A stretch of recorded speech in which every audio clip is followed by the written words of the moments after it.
Bismillahirrahmanirrahim. Yang kami hormati Ketua Dewan Eksekutif Mahasiswa UIN Antasari Banjarmasin, Saudari Ilham Ramadan. Yang kami hormati Pimpinan Umum LPM Sukma periode 2021-2022, Saudari Wahyu Sapitri, dan yang kami hormati pengurus anggota dan alumni LPM Sukma serta hadirin yang mengikuti seminar pada pagi hari ini. Assalamualaikum warahmatullahi wabarakatuh. Selamat pagi semuanya.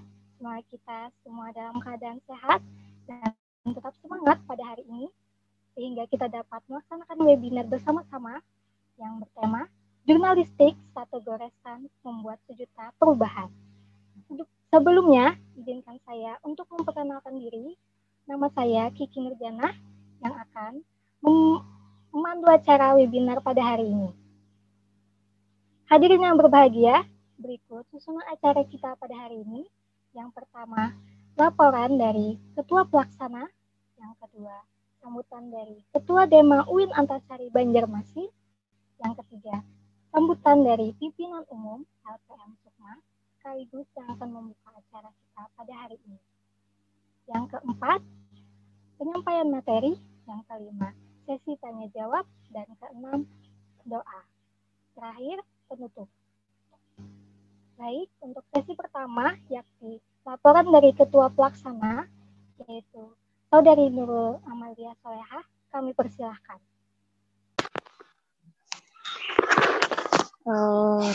Assalamualaikum warahmatullahi wabarakatuh.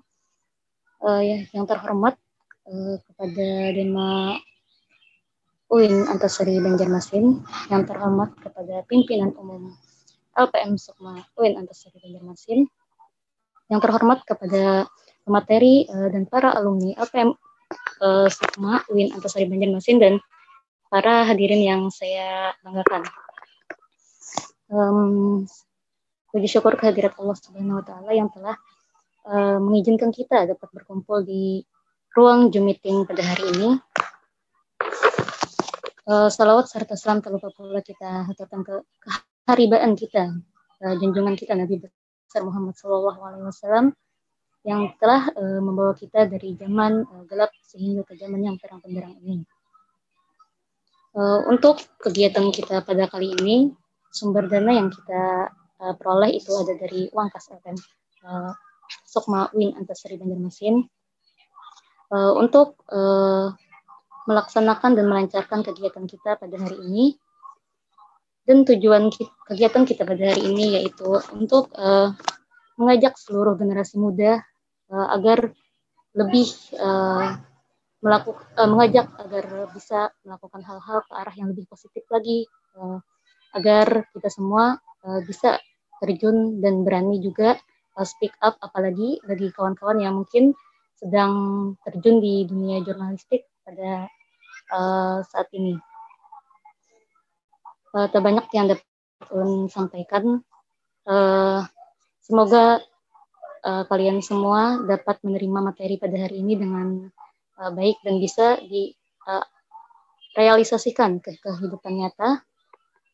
Itu saja yang dapat saya sampaikan. Terima kasih banyak. Wassalamualaikum warahmatullahi wabarakatuh. Baik, terima kasih kepada Ketua Pelaksana telah menyampaikan sambutannya. Selanjutnya, yakni sambutan dari Ketua Dema UIN Antasari Banjarmasin atau yang mewakili kepada Saudari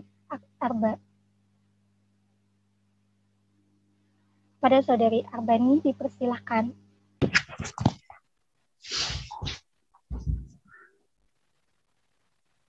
Baik, sebelumnya izinkan ulun menyampaikan permohonan maaf dari Ketua Umum Dema UIN Antasari Banjarmasin yang tidak bisa memberikan sambutan secara langsung karena ada hal yang mendesak yang harus diselesaikan.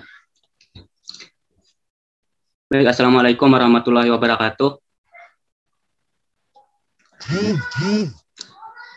Bismillahirrahmanirrahim. Alhamdulillahirrabbilalamin.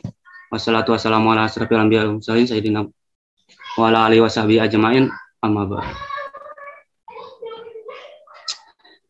Yang terhormat Wakil Rektor 3 UIN Antasari Banjarmasin, Ibu Nida atau yang mewakili, yang terhormat Pimpinan Umum LPM Sukma UIN Antasari Banjarmasin, yang juga yang saya hormati seluruh jajaran panitia yang hari ini selaku yang menginisiasi kegiatan webinar itu. Dan juga yang saya hormati tentunya seluruh senior LPM Sukma, dan tentunya yang juga saya hormati pembicara kita pada hari ini. Salawat pertama-tama marilah kita panjatkan puji syukur kehadirat Allah Subhanahu wa taala, dan juga marilah kita sama-sama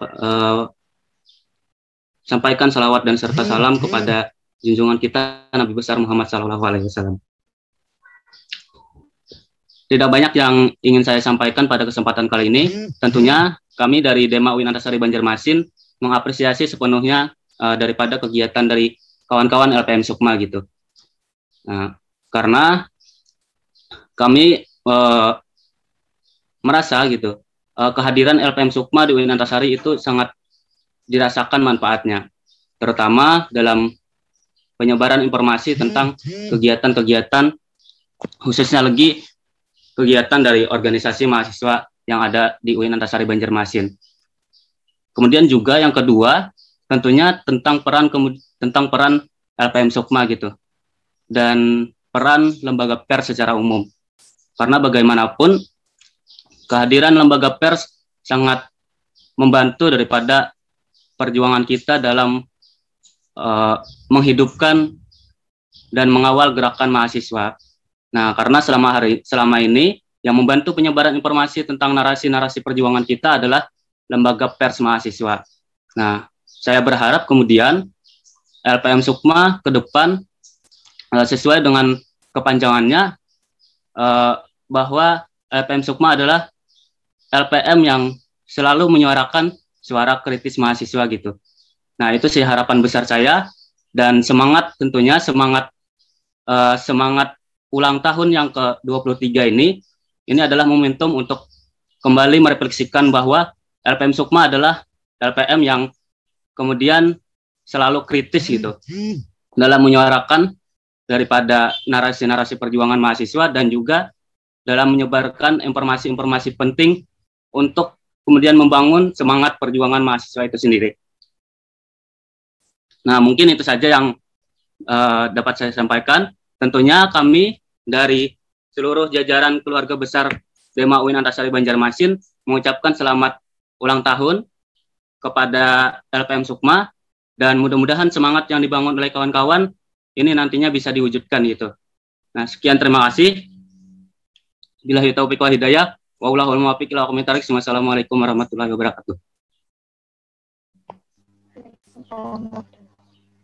Baik, terima kasih banyak kepada Wakil Dema UIN Antasari Banjarmasin atas sambutannya. Selanjutnya,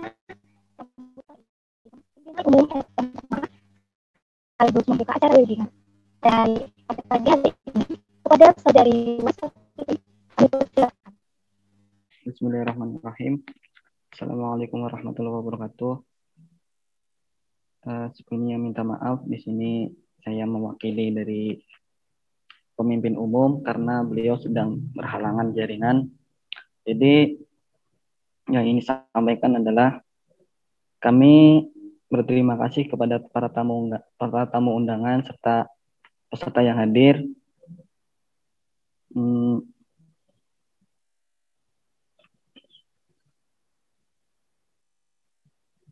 Kepada para senioran serta Dema serta beberapa tamu undangan serta para peserta yang mau berhadir dalam kegiatan ini.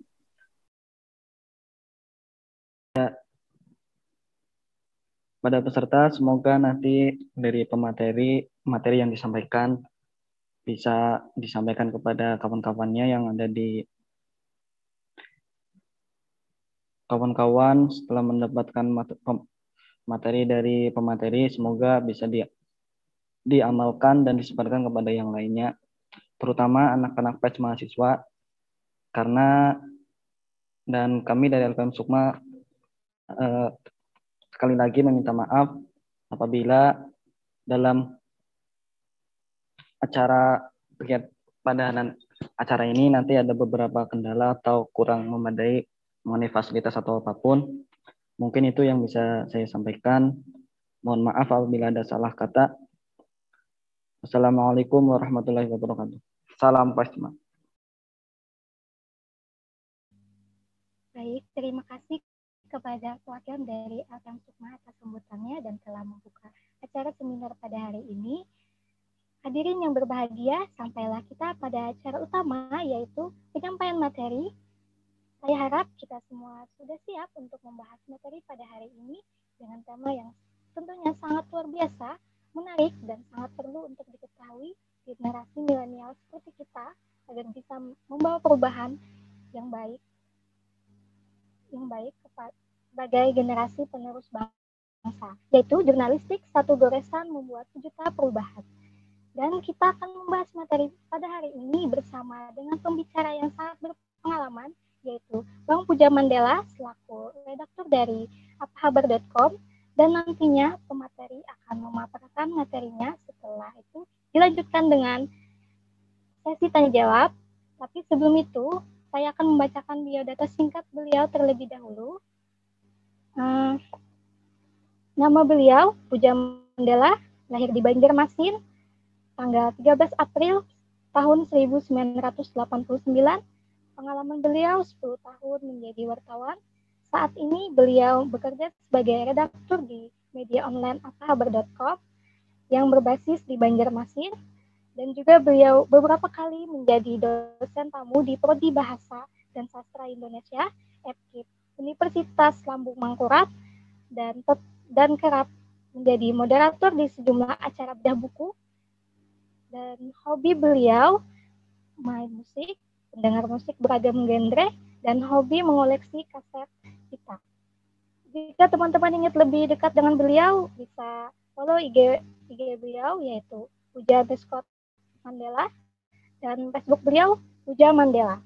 Kalau begitu langsung saja kita persilakan kepada Bang Puja Mandela untuk memaparkan materinya.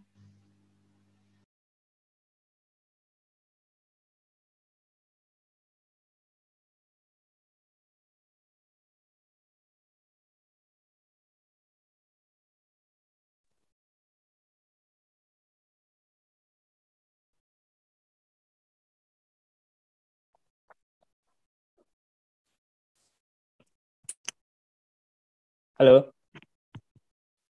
udah bisa kedengaran nggak? Iya, bisa kedengaran, Bang. Oh ya.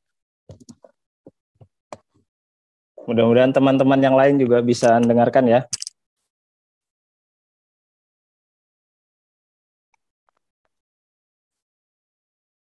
Jelas ya, Mbak Moderator? Iya, jelas. Iya, terima kasih atas waktu dan kesempatan. Kita mau ngobrol-ngobrol soal jurnalistik hari ini. Saya sebenarnya tadi ini baru sampai rumah, keburu habis ngantar istri sekolah.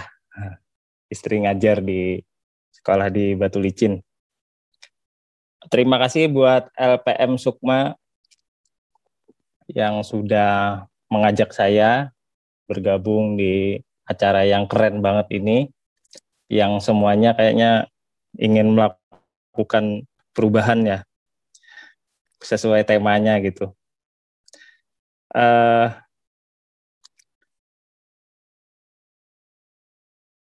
Apa ya?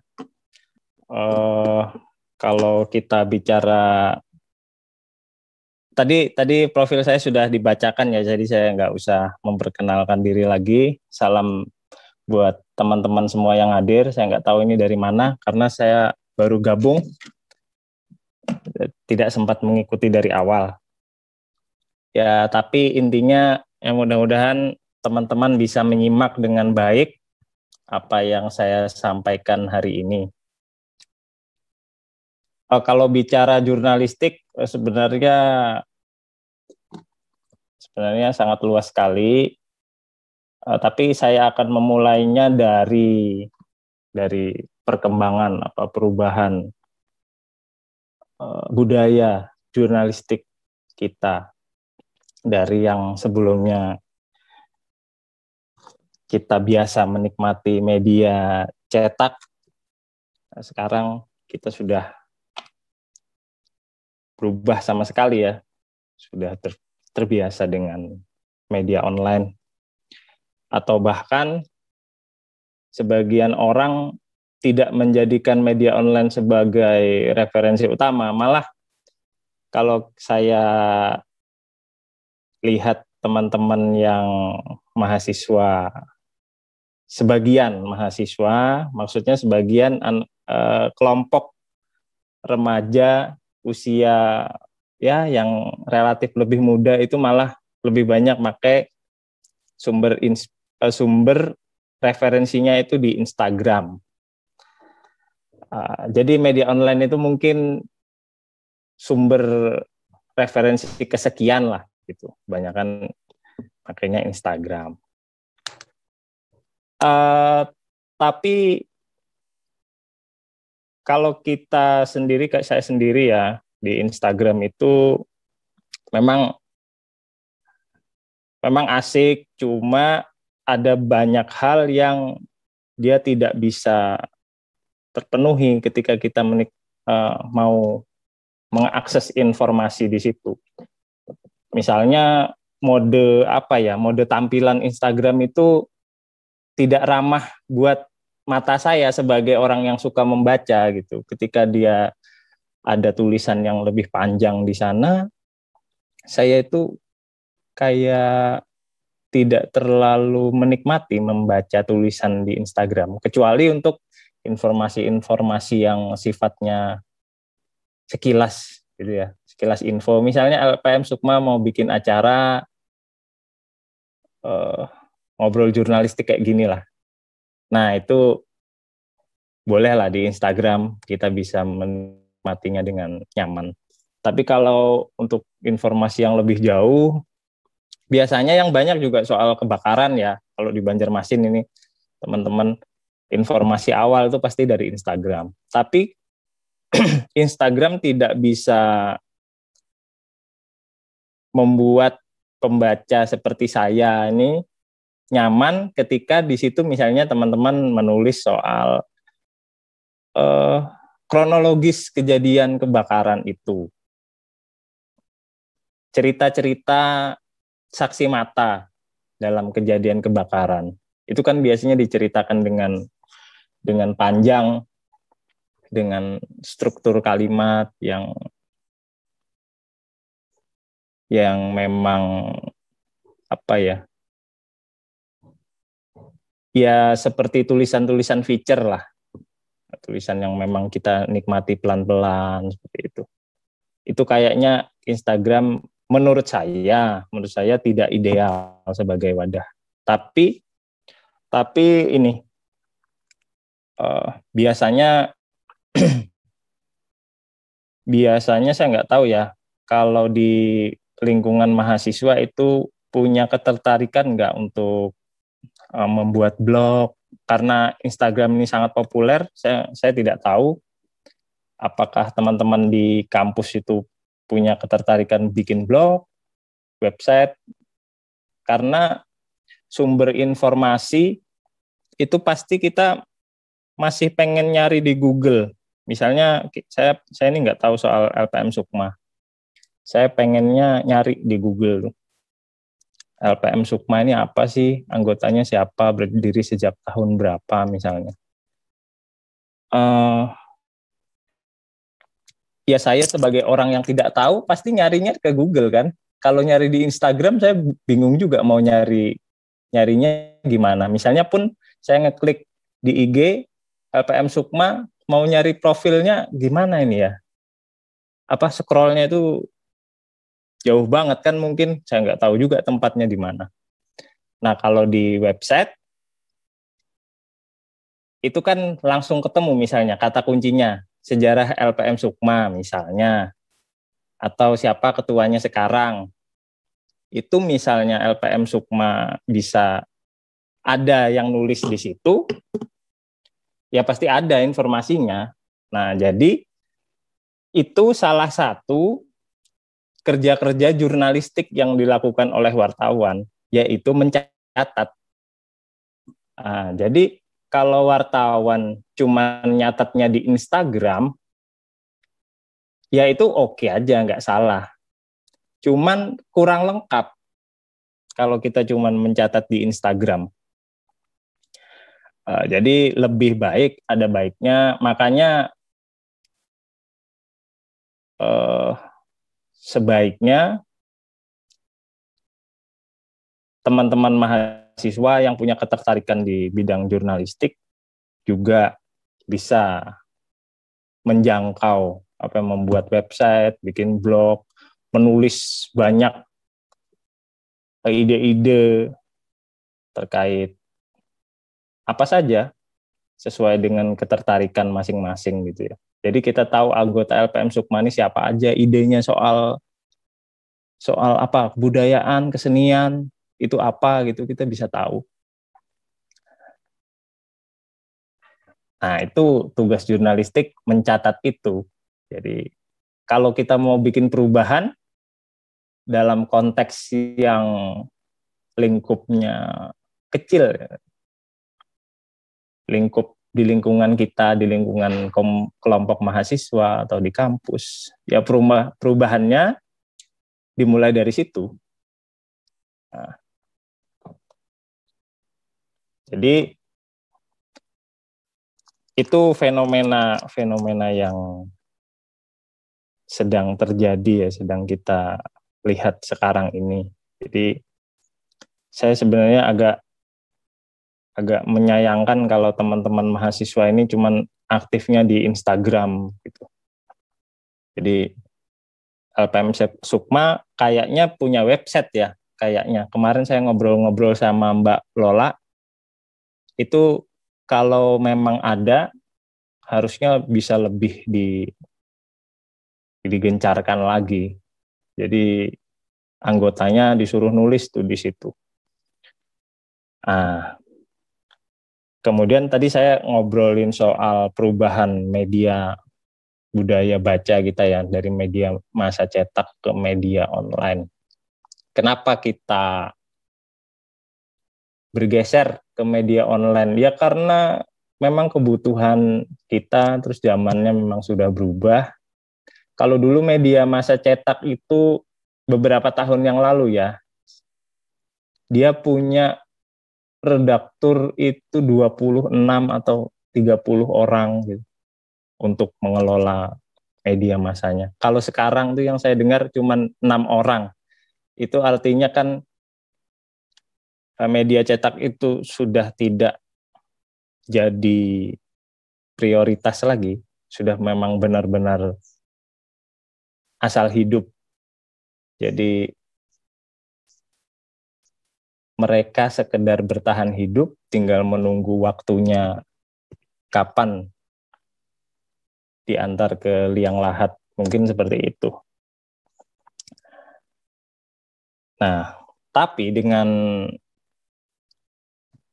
adanya media online, makin hari makin marak media online, juga ada konsekuensinya.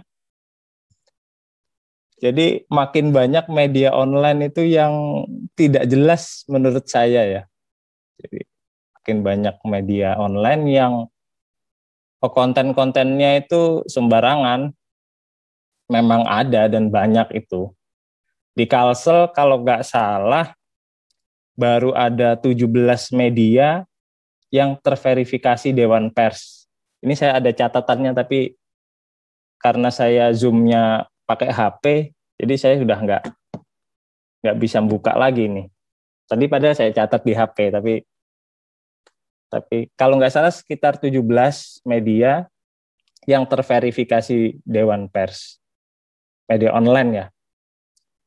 Itu kan sedikit sekali. Kalau kita lihat misalnya di Facebook atau di mana, media online itu kan kayak banyak banget jumlahnya, puluhan mungkin ratusan.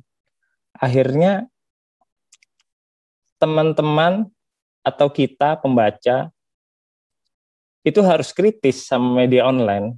Saya memang pelaku media online, tapi saya selalu mengajak masyarakat untuk kritis. Kritisnya dimulai dari mana? Misalnya pian-pian buka media online, kontennya ada berita pencabulan misalnya ya, pencabulan anak di bawah umur. Terus di situ dia disebut namanya, nama anaknya, usianya berapa, alamatnya lengkap dengan cerita yang sangat detail, itu sudah menyalahi. Udah salah itu. Nah, dari situ kita bisa tahu bahwa penulis dan redaktur, mungkin editornya tidak memahami aturan-aturan, sebagian aturan dalam kaidah jurnalistik. Karena dalam berita-berita seperti itu, kita nggak boleh menyebut nama, bahkan inisial juga nggak boleh. Kalau di berita pencabulan misalnya anak di bawah umur gitu ya, bahkan inisial pun nggak boleh. Nama lengkap, maksudnya alamat lengkap tidak boleh. Jadi paling banter tuh cuman di kecamatan gitu. Nggak boleh yang RT 5, RW 3, Kelurahan A, Desa B misalnya, nggak boleh. Kemudian soal, oh ya itu tadi konsekuensinya nanti bisa menimbulkan trauma di dalam lingkungan keluarga, baik anaknya, orang tua, dan lain sebagainya. Jadi jurnalis harus memahami itu. Nah sekarang mungkin masih banyak yang kayak gitu, yang nulis dengan alamat yang lengkap dan lain sebagainya. Itu salah satu penyebabnya karena media online itu tidak dikelola dengan profesional. Misalnya nih, kalau pian buka media online misalnya apa ya, semogasukses.com misalnya. Hal yang pertama kali harus dilihat adalah struktur perusahaannya dari media online itu. Siapa pemimpin umumnya, siapa pemimpin redaksinya, siapa redaktur, siapa wartawannya. Siapa wartawan yang bertugas di Banjarmasin, namanya siapa, misalnya. Itu yang harus dilihat. Jadi jangan, kalau di media sosial, jangan buru-buru membuli media online. Wah, baru baca judulnya misalnya. Kita cek dulu ini media online bener apa enggak. Kalau memang enggak bener ya, mahasiswa boleh mengkritik itu, bahkan melaporkannya, misalnya ke Dewan Pers. Oh, media online ini sudah bikin resah masyarakat, misalnya gitu ya. Karena alasan ini. Tuh, boleh aja. Apalagi mahasiswa. Menurut saya, salah satu peran yang harus diambil mahasiswa dalam konteks jurnalistik ini, yaitu mengkritik media. Saya orang media tapi suka-suka aja kalau ada kritik seperti itu. Aduh, ini jatuh terus ini. Saya nggak pakai tripod.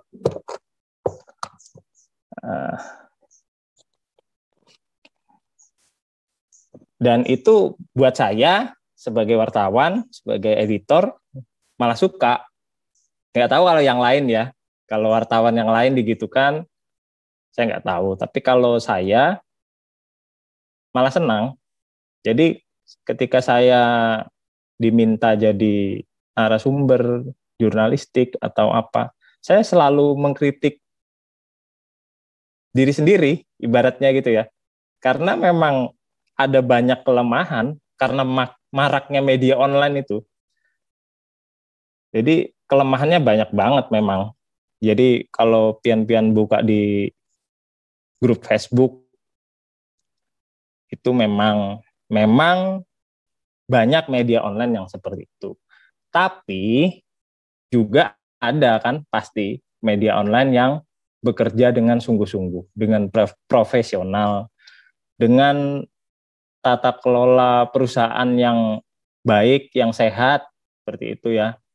Kalau di apahabar.com misalnya, itu memang ada perusahaannya namanya PT Media Digital Gemilang. Pemimpin umumnya jelas di situ. Struktur perusahaannya jelas. Kita punya editor 8 atau 9 orang kalau nggak salah. Wartawannya tersebar, Kalsel, Kaltim, Kalteng, itu tersebar. Dan kita bertanggung jawab dengan pemberitaan kita. Misalnya kita nggak cuma memberitakan contoh kita tidak cuma memberitakan LPM Sukma mau gelar acara ngobrol jurnalistik, tapi kita juga memberitakan acaranya, jadi sebelum acara, pada saat acaranya, dan setelahnya, gitu.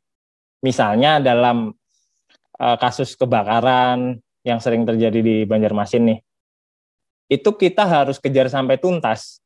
Jadi breaking news terjadi kebakaran di daerah Sultan Adam misalnya, jam sekian, itu kan konten narasi yang bisa kita dapat di Instagram, konten kayak gitu. Jadi kalau kita cukup bikin sampai di situ, ya apa bedanya kita dengan Instagram atau Facebook, dengan netizen apa namanya, jurnalisme warga ya. Nah, jadi media juga harus bisa membedakan dengan jurnalisme warga. Ya, netizen yang tersebar di berbagai penjuru itu. Kalau kita lihat sekarang kan misalnya ada kecelakaan, ibu-ibu aja sudah bisa live streaming. Live streaming ini ada kebakaran sepeda motor di pasar Banjarmasin katanya. Dia itu udah naluri sebagai wartawan sebenarnya. Nalurinya udah wartawan. Ini mengabarkan pukul sekian, ada motornya Pak Ahmad misalnya, terbakar. Itu kan sekarang kayak gitu semua. Nah, tapi dengan media yang memang benar-benar dikelola dengan baik, kita bisa bahkan melakukan perubahan itu, perubahan yang dimaksud seperti ini misalnya. Dalam kasus kebakaran di Banjarmasin kemarin kan ada satu insiden tabrakannya. Kalau teman-teman menyimak, ada tabrakan, pejalan kaki ditabrak. Nah, kita sebagai jurnalis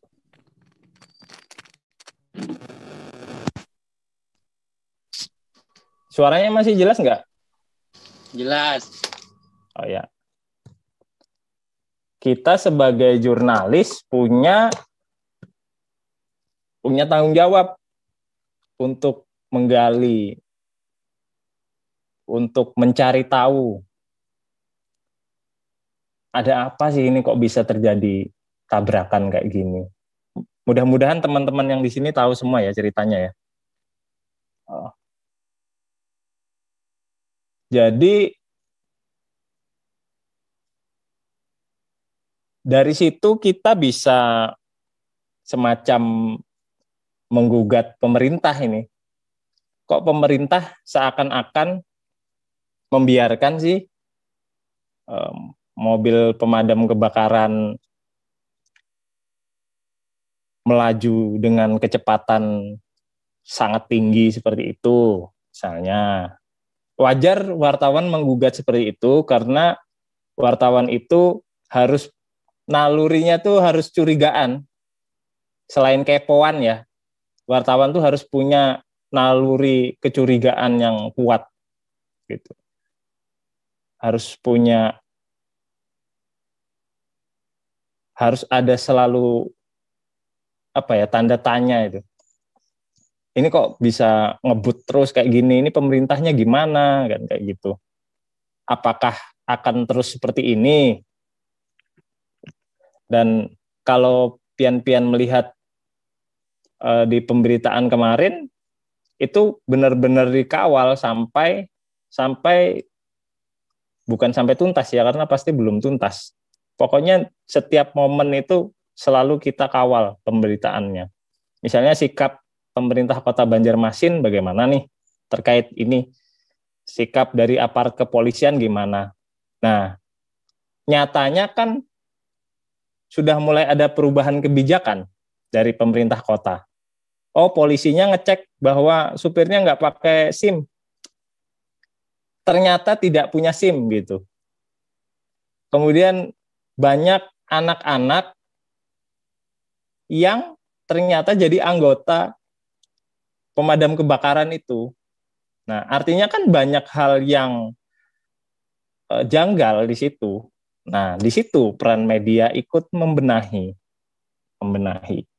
Ya, kalaupun harus ngebut gimana misalnya, pemerintah harus sosialisasi soal keamanannya, memastikan masyarakat merasa aman, tetap aman, walaupun pemadam itu lewat dengan kencang gitu. Itu jalan tengahnya gimana. Nah, itu media sangat punya peran di situ. Jadi kita nggak usah jauh-jauh ngasih contoh perubahan seperti apa. Dari satu kasus itu sudah kelihatan. Belum kasus-kasus yang lain, misalnya hal-hal yang ya sering kita temui lah di sekitar kita, misalnya jalan rusak, udah 100 tahun misalnya nggak pernah dibaiki sama pemerintah kota ini misalnya. Atau lampu penerangan jalan umum yang padam, itu kan kita bisa sampaikan lewat media, dan media bisa membuat berita yang pasti tentu harus objektif, harus sesuai dengan fakta, tidak boleh mengada-ada. Itu prinsip-prinsip dasar yang saya kira teman-teman udah tahu semua. Jadi nggak boleh bikin berita-berita hoax, berita cabul.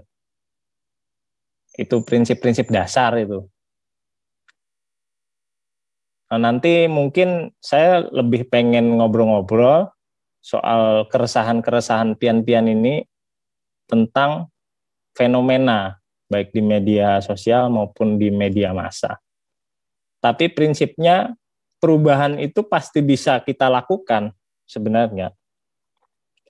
Karena naluri sebagai wartawan, kalau pian jadi wartawan, itu nalurinya pasti ingin mengubah sesuatu yang tidak baik menjadi sesuatu yang lebih baik.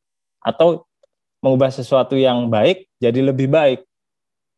Itu udah naluri wartawan. Kalau wartawan nggak punya naluri seperti itu, kayaknya lebih baik jadi pilih profesi yang lain aja, yang tidak harus mewajibkan punya prinsip seperti itu. Misalnya ada teman-teman di sini yang melihat sesuatu yang perlu diekspos, misalnya ada orang tua tinggal sendirian di rumah yang reot, terus pemerintah kotanya kok belum memberikan bantuan. Nah, itu naluri kita muncul. Sebenarnya nggak usah jadi wartawan juga pasti ada kan naluri untuk membantu itu. Nah, kalau kita jadi wartawan, itu nanti pian merasakan sendiri bagaimana menjadi wartawan itu punya, dalam tanda kutip ya, semacam punya senjata, punya taring untuk melakukan sesuatu, untuk mengubah dari yang kurang baik menjadi lebih baik. Misalnya dari soal ibu-ibu yang tidak pernah mendapat bantuan, hidupnya susah, itu bisa kita sampaikan melalui pemberitaan.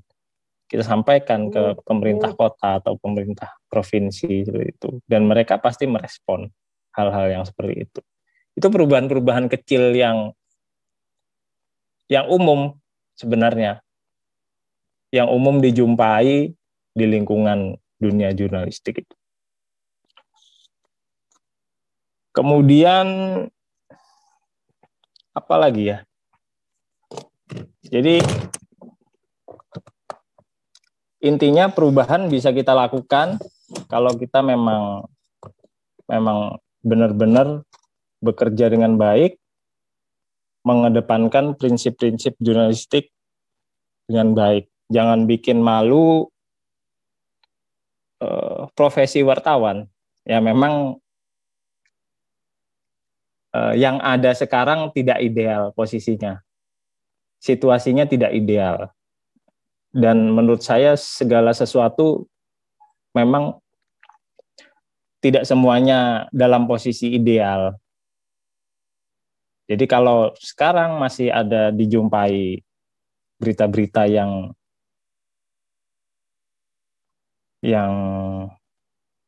tidak sesuai dengan prinsip-prinsip jurnalistik, atau malah beritanya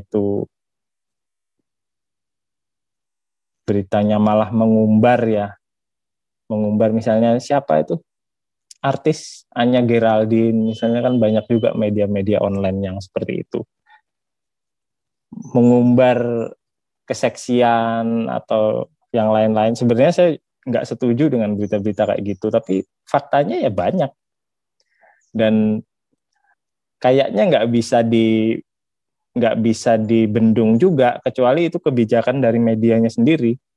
Misalnya di media kami nggak boleh ada berita kayak gitu, walaupun berita kayak gitu pembacanya banyak, itu akan mengundang klik yang banyak dan berpotensi menambah penghasilan dari medianya. Tapi kami sangat menghindari berita-berita kayak gitu. Apalagi di salah satu media online yang gede banget, menurut saya gede banget, itu malah mengakomodir berita-berita yang bahkan kata-katanya vulgar. Itu menurut saya tinggal kita aja lagi, misalnya mahasiswa punya keresahan soal itu, dikritik aja media tersebut. Misalnya media apa tadi, semogasukses.com misalnya gitu. Dikritik aja kalau ada media seperti itu, karena memang menurut saya masih banyak yang kayak gitu. Nah, justru peran Buhan Pian-Pian ini di masa depan yang mungkin bisa melakukan perubahan, menurut saya pasti bisa lah, kalau memang ada motivasinya, ada tekad untuk melakukan perubahan itu. Karena kalau wartawan ini tidak diisi oleh orang-orang yang baik, ya rusak semuanya. Nanti generasi muda, generasi masa depan kita jadi rusak semua, karena berita-berita diisi dengan konten-konten yang tidak mendidik, tidak informatif, tidak edukatif, isinya kayak ke porno-porno gitu. Itu kan kalau dibaca anak-anak bahaya. Itu PR sih. Jadi saya juga mengapresiasi kepedulian LPM Sukma ini terhadap perkembangan dunia jurnalistik, karena PR-nya banyak sekali. Bayangkan dari ratusan media di Kalsel yang sudah terverifikasi Dewan Pers itu hanya beberapa media saja. Salah satunya apahabar.com, kemudian kalau yang media cetak ya yang umum ya, yang seperti Banjarmasin Post, Radar Banjarmasin, gitu. Nanti bisa dicek sendiri lah di Dewan Pers itu media-media mana yang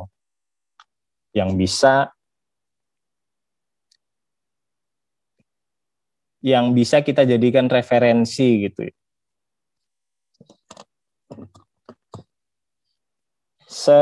Sejauh ini saya kira itu aja. Nanti Mbak Moderator bisa, saya pengen tahu keresahan-keresahan dari mahasiswa ini apa sih soal media gitu. Jadi kita ngobrol-ngobrol aja. Jadi saya kasih pengantar aja ini. Pengantar yang mudah-mudahan bisa memancing tanda tanya teman-teman. Jadi Intinya kalau perubahan pasti bisa dilakukan, tergantung orangnya, tergantung kitanya.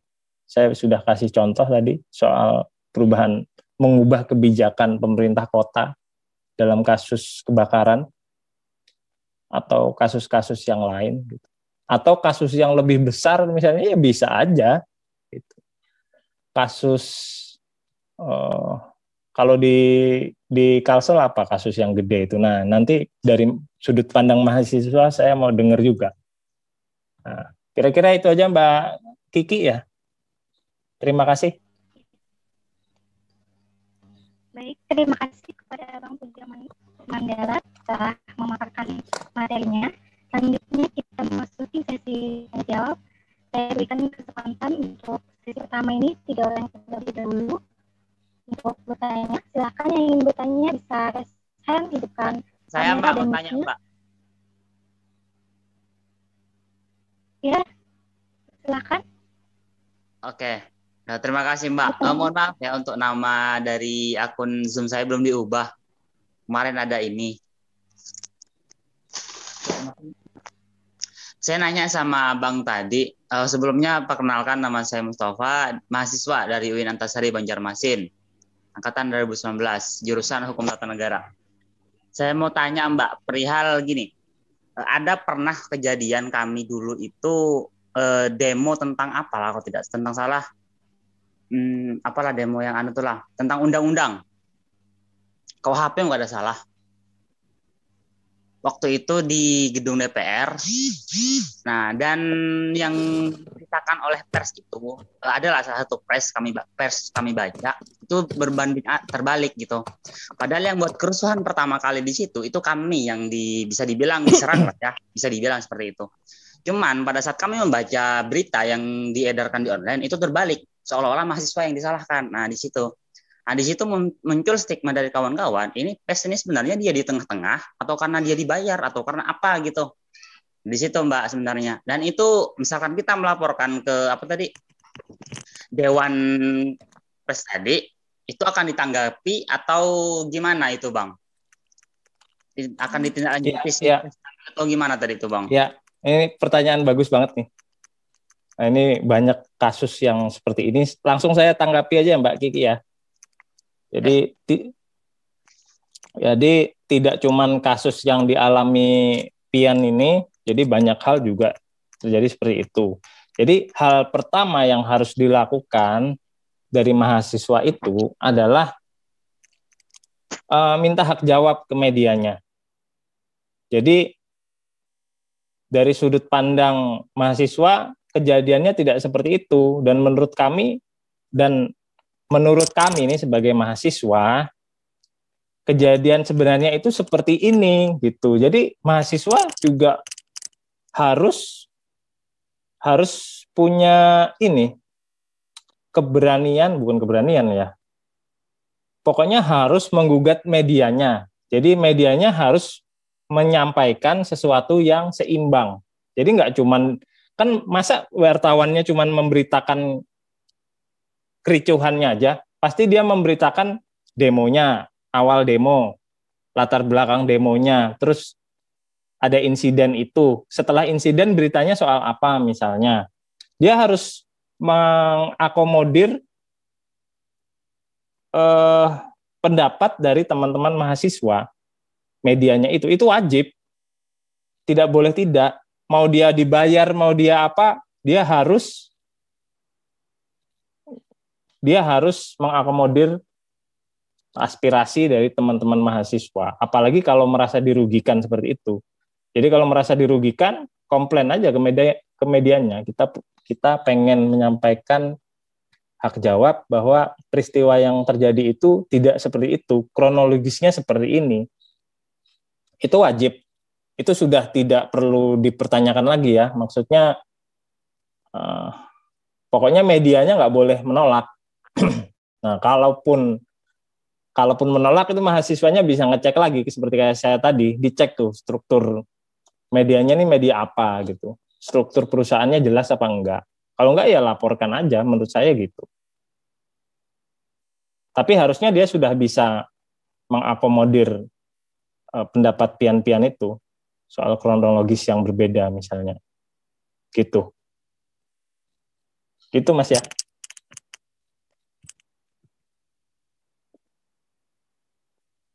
Suaranya nggak kedengaran. Mudah-mudahan pertanyaan saya ya. Oke Bang, siap. Terus Ya. gini Bang, boleh lanjut nggak Mbak? Siapa Mbak moderatornya tadi?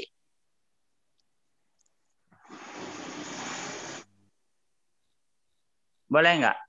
Iya, nggak apa-apa lah. Tanggapi satu lagi lah. Gini Bang, kan itu jelas Bang, jelas ya. Ini nggak boleh sebut nama Bang ya. Soalnya ini di publik. Dia itu sudah jelas.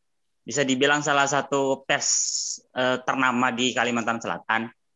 Nah, itu sudah pernah salah satu kawan-kawan mahasiswa itu tidak ditanggapi balik gitu Bang. Mahasiswa itu butuh kepastian, butuh penjelasan. Ini kenapa seperti ini gitu. Itu tidak ditanggapi balik. Itu kalau tidak salah itu demo KUHP apa sih waktu itu tuh? Saya lupa. Kira-kira tahun 2019 lah Bang. Akhir 2019. Saya lupa kasusnya pastinya tentang demo tentang apa waktu itu tuh. Itu demo part 2 waktu itu, rekan-rekan mahasiswa di Banjarmasin ke sana itu. Nah, itu tidak ditanggapi gitu, Bang. Itu perlu kita laporkan, Bang. Cuman masalahnya bukti yang dianukan seperti apa, Bang? Bukti saksi atas kejadian itu atau yang seperti apa? Kalau misalkan kita melaporkan ke Dewan Persnya tadi, Bang. Ya, disampaikan aja menurut saya. Tapi kalau motivasinya mahasiswa ini untuk menyampaikan sudut pandang yang berbeda, pernah nggak nyoba ke media lain misalnya? Untuk itu kan penting juga itu. Mahasiswa juga misalnya satu media nggak bisa, media lain harusnya bisa. Jadi masyarakat, kuncinya kan itu, masyarakat tahu kejadian yang sebenarnya. Kan itu. Jadi media lain kan banyak juga. Jadi gitu Mas ya. Oke, Mbak Moderator. Siap Bang. Makasih banyak Bang. Ya. Baik, terima kasih kepada Bang Sapan yang sudah bertanya. Ada pertanyaan dari Bang Munir, silakan. Tadi ingin bertanya. Oke. Bismillahirrahmanirrahim. Assalamualaikum warahmatullahi wabarakatuh. Sebelumnya, terima kasih kepada Mbak Moderator yang sudah memberikan Ulun kesempatan. Sebelumnya, izin memperkenalkan diri, nama Ulun Ahmad Munir Al-Mubarak dari Fakultas Usuluddin dan Humaniora, jurusan Ilmu Al-Quran Tafsir angkatan 2018. Jadi gini Bang, mungkin ini sedikit keluh kesah Ulun selama beberapa tahun mungkin yang memang Ulun pertanyakan kepada diri Ulun seorang dan kepada kawan-kawan. Ya kurang lebihnya sebagai pemantik diskusi kalau kami bertamu. Nah jadi kan ada istilah atau paradigma yang timbul di dalam jurnalis itu kan gini Bang. Bad news is good news. Berita buruk adalah berita baik. Nah mungkin kalau secara arahnya kemana ya mungkin kita bisa tahu lah berita baiknya itu kemana. Nah lalu gini Bang, yang pernah kita baca tentang di dalam buku fikih jurnalistik karangan Faris Khairul Anam, di situ kan tertulis kalaunya spekulasi berkepanjangan yang dihadirkan oleh para jurnalis atau oknum-oknum tertentu dengan beberapa berita-berita yang tidak bersifat konkret yang memang sudah ditumbuhkan di dalam etika jurnalis dalam mencerdaskan masyarakat. Saat ini banyak Bang tentang kalimat-kalimat seperti jurnalisme anarki, jurnalisme provokasi, jurnalisme preman, jurnalisme hitam, karena dilatar belakangi dengan berita-berita yang maaf Bang, yang kurang bermutu gitu. Salah satunya mungkin ada keterkaitannya dengan kawan pertama tadi yang sudah bertakun tadi, itu menurut Ulun mempunyai korelasi yang sama. Nah, jadi yang mungkin yang hendak Ulun tanyakan, sebenarnya saat ini menurut sudut pandang Pian sebagai jurnalis Pian, sebagai jurnalis juga, bahwa hadirnya saat ini jurnalis ini bagaimana Bang? Karena banyaknya spekulasi-spekulasi yang bersifat sudah berentet atau efek dominonya sudah berkepanjangan Bang, khususnya kepada mungkin mahasiswa yang pernah terdampak karena adanya sudut pandang subjektif dari oknum itu tadi. Dan itu jujur, itu sedikit mencederai pertama gerakan mahasiswa yang bersifat orisinil, yang sudah memang dikaji sedemikian rupa, baik itu RKUHP, atau Karhutlah, atau Omnibus Law, atau yang sebelum-sebelumnya, sedikit kadanya Bang, hadirnya jurnalis dengan berita-berita itu menimbulkan asumsi yang mungkin masyarakat itu menimbulkan bahwa menumbuhkan bahwa pada demo ini mengalihi inilah yang bersifat negatif. Nah, jadi mungkin yang ulun pertanyakan tadi yang pertama, menurut pandangan Pian, hadirnya jurnalis saat ini seperti apa Bang dari sudut pandang Pian sebagai jurnalis. Nah, lawan yang kedua, misalnya di Bang kami sebagai mahasiswa yang ingin membuat berita, nah bagaimana sih Bang sistematika kepenulisan berita yang baik dan benar supaya kan kita pasti punya etika-etika dalam menulis, baik itu adabnya dan lain-lain. Nah, mungkin dari Pian bisa memberikan sharing lah kepada kami bagaimana sistematika kepenulisan berita untuk masyarakat. Nah, mungkin sedikitnya kayak itu Bang Ayam minta maaf kalau ada paniran yang agak kurang beradab. Wallahu muwaffiq ila aqwamit thoriq. Wassalamualaikum warahmatullahi wabarakatuh. Terima kasih moderator dan pemateri. Iya. Makasih Mas lah, siapa namanya tadi lah. Tapi saya selalu suka menerima kritik-kritik semacam ini, jadi santai aja ya. Kalau kita melihat kondisi jurnalis saat ini, saya kira ada di garis merah posisinya. Jadi ini juga didukung dengan sistem yang mendukung itu gitu. Misalnya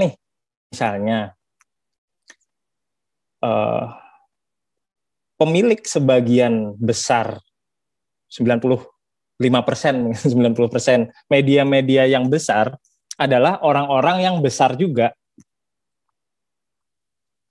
Nah, orang-orang yang besar dia kan pasti punya kepentingan yang besar juga. Nah, ketika kepentingan itu bertabrakan dengan kepentingan publik, di situ tabrakannya. Misalnya Bu Hanpian nih gelar aksi demonstrasi, Omnibus Law atau apa gitu. Kemudian wartawan-wartawan yang hadir adalah mereka yang nebeng di perusahaannya orang-orang besar itu pasti nggak jalan. Kita belak-belakan aja di sini. Itu pasti nggak connect. Karena mau tidak mau, wartawan itu pasti menjalankan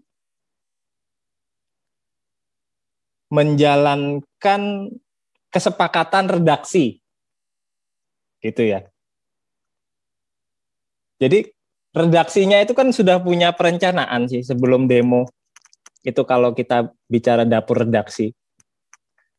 Ini beritanya akan seperti ini gitu. Itu sudah ada. Dan saya juga yakin perjuangan mahasiswa itu berat banget dengan kondisi pers yang seperti hari ini.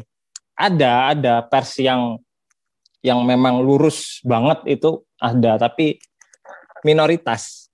Nah, dan itu juga susah juga mau dilawan atau gimana ya. Karena ini kalau saya buka bisa saya jelaskan secara detail gitu. Sudut pandang pemberitaan ketika demo, sudut pandang pemberitaan media ini seperti ini, yang media B seperti ini. Memang dia enggak secara langsung menghakimi mahasiswa, enggak. Cuman ada hal-hal tertentu yang nanti pada akhirnya aspirasi mahasiswa itu tidak terakomodir gitu. Karena itu ya bertabrakan dengan si pemilik media tadi gitu. Wartawannya nggak salah. Ya ada salahnya, cuman tidak sepenuhnya salah gitu. Wartawannya nggak bisa berbuat apa-apa ketika sudah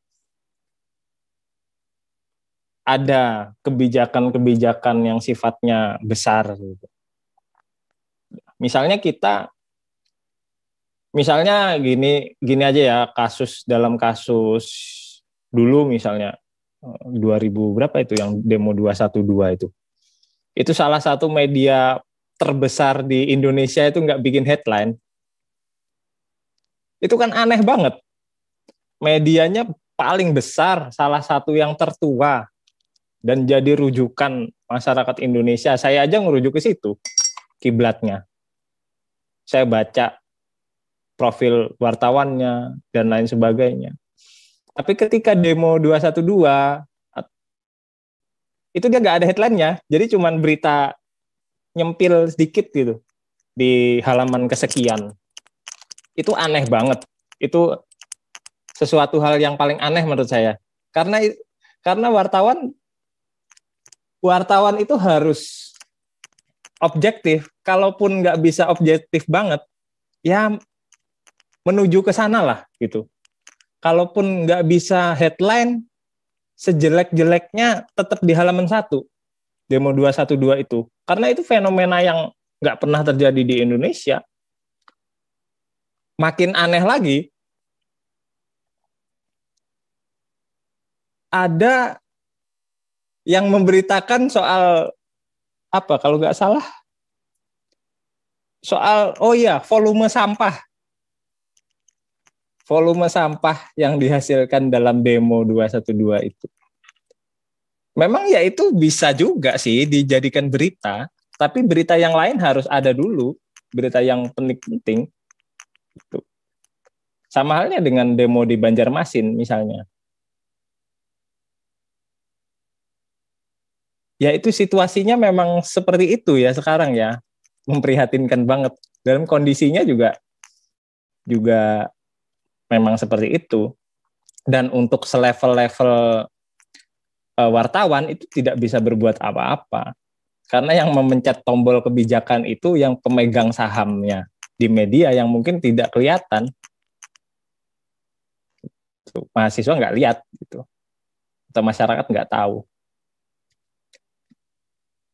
Kondisinya seperti itu. Ada lagi kondisi jurnalis hari ini yang umum aja sih ya.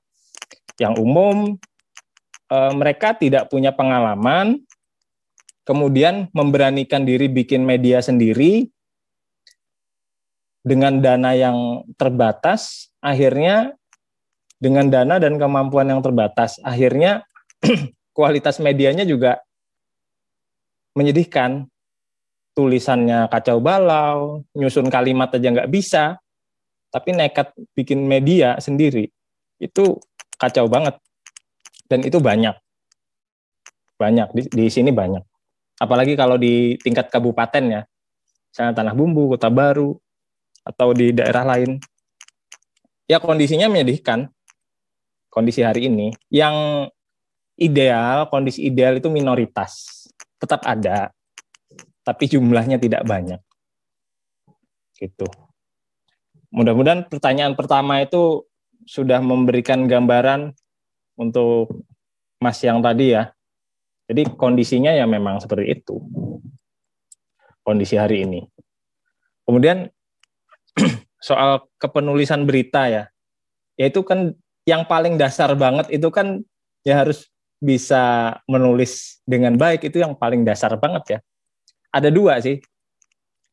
Harus bisa menulis dengan ejaan yang baik dan benar, dan harus tahu prinsip dasar jurnalistik itu. Misalnya larangan-larangannya, nggak boleh nulis ini. Nah itu dulu sebenarnya. Nah yang kebanyakan ini nulisnya nggak bisa, tapi langsung naik ke level berikutnya, ya langsung meliput, bikin berita, akhirnya kacau.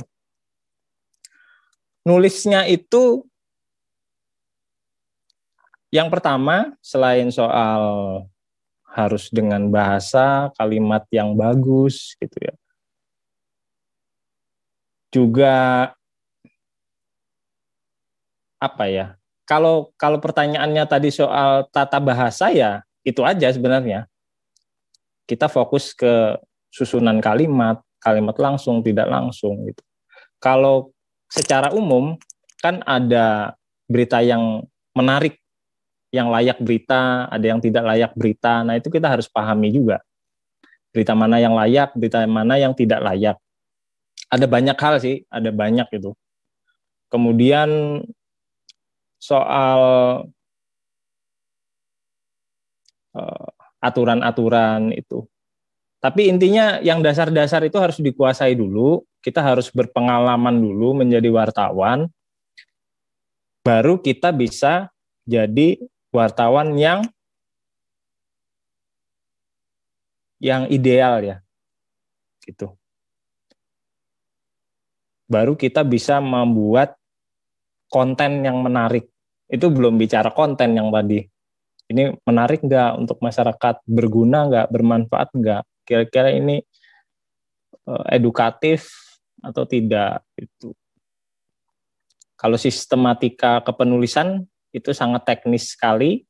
Jadi bagaimana cara memulai lead yang menarik, kemudian alur, kita bicara alur tulisannya supaya asik, supaya orang nggak bosan. Terus jangan ada pengulangan-pengulangan, biasanya di kalimat tidak langsung, nanti ditulis lagi di kalimat langsung, atau sudah disampaikan di atas, nanti di bawah, itu kan membuat kita bosan. Jadi itu agak teknis ya, sebenarnya itu hal yang berbeda, tapi intinya yang dasar-dasar dikuasai dulu lah. Itu aja Mbak moderator, bisa ke penanya lain. Baik, terima kasih kepada yang mungkin bertanya. Selanjutnya bertanya dari Bang Daniel Alif yang ingin bertanya, ingin tahu lebih dalam bagaimana proses redaksi yang baik dan efisien dari redaksi hingga rilis berita. Suaranya macet-macet Mbak, coba diulang. Ayah, mohon maaf, ada kekurangan dari Bang Daniel Alif. Atau di aja ya, di chat aja ya. Suara Pian putus-putus. Maaf, itu tadi ada pertanyaan dari, mungkin izin membacakan pertanyaannya Kak. Oh ya, boleh. Mbak Kiki jaringannya sedang tidak stabil. Silakan langsung aja ya. Ya, dari Daniel Alif, LPM Al-Mizan, IAIN Pekalongan. Izin bertanya melalui chat karena sinyal susah. Saya ingin tahu lebih dalam terkait bagaimana proses redaksi yang baik dan efisien dari dapur redaksi hingga rilis berita. Terima kasih. Ya, langsung saya jawab ya. Misalnya berita, saya ambil yang paling sederhana, misalnya ada acara, ini acara dulu aja ya. Misalnya ada acara, jadi di dapur redaksi itu sudah bikin perencanaan. Kita besok mau liputan acara ini, acara LPM Sukma misalnya. Itu. Jadi siapa aja orang yang kita wawancarai itu udah ditulis tuh. Tulis siapa aja orang yang ditemui. Pertanyaannya apa? Arah pertanyaannya seperti apa gitu. Itu sudah direncanakan. Kemudian besok hari kita datang, kita lakukan apa yang sudah direncanakan itu, kita kerjakan, kita tulis, kita kirim ke editor, redaktur. Nanti redakturnya akan melihat, sebaiknya, idealnya, tulisan dari wartawan itu sudah bagus, sudah 80 atau 90%, jadi redaktur itu tinggal mengubah yang perlu diubah aja gitu. Nah, setelah dari redaktur, udah itu kalau di media online langsung ditayangin aja gitu. Itu efisiennya di situ. Kalau di media cetak kan lebih rumit lagi. Masuk ke sini gitu. Jadi harus ada perencanaan yang kuat. Harus ada perencanaan yang matang. Misalnya Mbak siapa tadi? Pian mau dari Pekalongan ya? Mas atau Mbaknya mau wawancarai gubernur misalnya.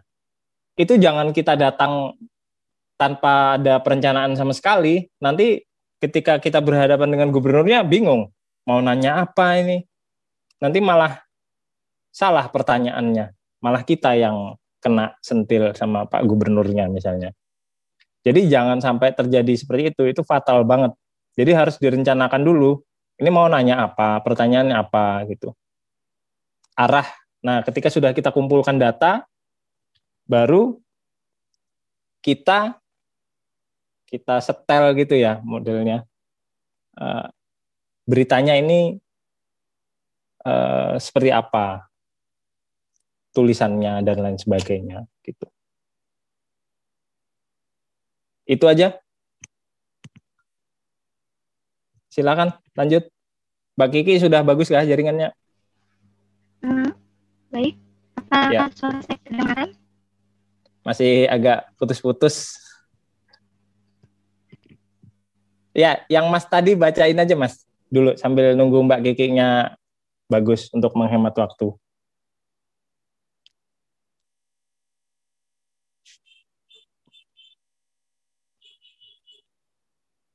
Mana tadi?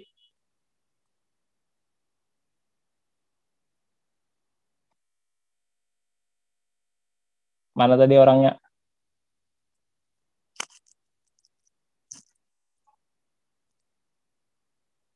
Iya Mbak Kiki, coba.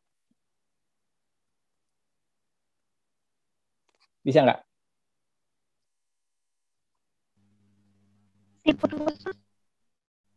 Masih dikit.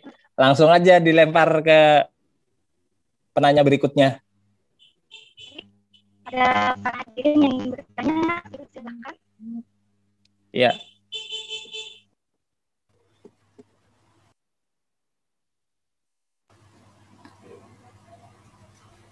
Saya mau izin bertanya, Kak. Ya, silakan. Baik, langsung saja. Perkenalkan, Ulun Putri Aulia Alfida Husna dari UIN Antasari Banjarmasin. Jadi Ulun ingin bertanya, seperti yang kita tahu kan saat ini nih banyak berita di media online yang bersumber dari media sosial. Contohnya aja kayak di Instagram seperti Lambe Turah, Kak. Nah, pertama yang Ulun ingin tanyakan nih, sebenarnya itu tuh boleh atau enggak? Dan kedua, bagaimana caranya supaya info di medsos itu bisa dijadikan berita? Ya. Dan satu lagi, gimana kalau terjadi masalah hukum, misalnya digugat orang, karena orangnya nggak terima gitu mengenai berita tersebut, karena yang dari informasi yang pernah Ulun baca, berita itu harus berdasarkan fakta kan, bukan hoax atau isu dan sejenisnya. Terus sumbernya harus jelas dan berita itu harus berimbang atau dikonfirmasi nggak sepihak aja. Mungkin itu aja pertanyaan dari Ulun. Terima kasih. Iya. Wartawan bisa aja misalnya mengambil informasi awal dari postingannya Lambe Turah. Informasi awal aja tapi ya. Nah, informasi awal itu ini bisa saja bisa Lambe Turah, bisa warga Banua atau siapa gitu ya. Informasi awal itu yang kita pakai untuk membuat, itu kita harus kita gali lagi untuk kita buat beritanya. Jadi misalnya di Lambe Turah ada gosip, siapa sih? Saya nggak tapi hafal. Lucinta Luna ya. Lucinta Luna sedang apa sih yang nggak terlalu mengikuti ini. Jadi kalau ada informasi dari Lambe Turah memberitakan soal si A misalnya gitu ya. Nah, wartawan jangan mengutip langsung ke Lambe Turah lalu dibuat berita, jangan seperti itu. Tapi wartawan mendatangi orang yang diberitakannya itu, langsung wawancara. Benar nggak ini kata Lambe Turah seperti ini? Terus kemudian bagaimana lagi kelanjutannya dan lain sebagainya. Sama halnya dengan misalnya postingan di IG lokal ya, misalnya di Warga Banua atau Kabar Kalimantan atau apa. Jadi itu hanya boleh dijadikan sumber awal aja. Jadi nggak boleh kita mengutip itu terus kita jadikan berita. Jadi sebaiknya dikonfirmasi. Itu di media-media nasional sering juga kecolongan sebenarnya. Misalnya kayak salah satu media besar juga yang inisialnya T, itu pernah bikin jengkel Ari Lasso gara-gara kayak gitu itu. Jadi artis-artis itu pernah merasa dirugikan dan gara-gara langsung kutip-kutip begitu aja. Nah, idealnya kita menanyakan ulang, apa sih ini yang terjadi gitu. Konfirmasi ulang. Intinya konfirmasi ulang, jangan langsung mengutip. Tadi pertanyaan keduanya apa tadi ya? Pertanyaan keduanya, bagaimana caranya supaya info di medsos itu bisa dijadikan berita? Oh iya, itu sudah terjawab tadi. Jadi langsung konfirmasikan ke orangnya, sumber beritanya, gitu. Misalnya ada ribut di pasar Sudi Mampir, kan ada tuh biasanya di warga Banua, ribut-ribut, orang berkelahi kah apa? Ya kita konfirmasikan kepada siapa? Kepada pihak kepolisian, apa yang terjadi di situ. Terus kita tambahkan datanya dengan mungkin orang-orang yang melihat kejadian itu. Nah, itu yang kita gali, itu yang kita ramu, itu yang kita buat jadi berita. Jadi jangan langsung main kutip aja. Kita memang harus turun, kita cari informasinya sebanyak mungkin dari kepolisian, dari saksi, bahkan dari pelaku itu kalau bisa. Ya, gitu. Itu lalu bisa jadi berita. Gitu.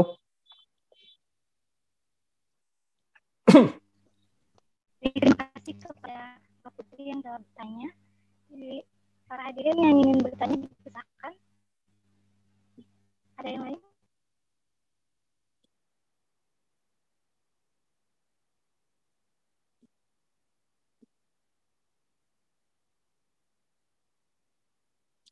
Silakan yang lain. Atau dari panitia yang ingin bertanya?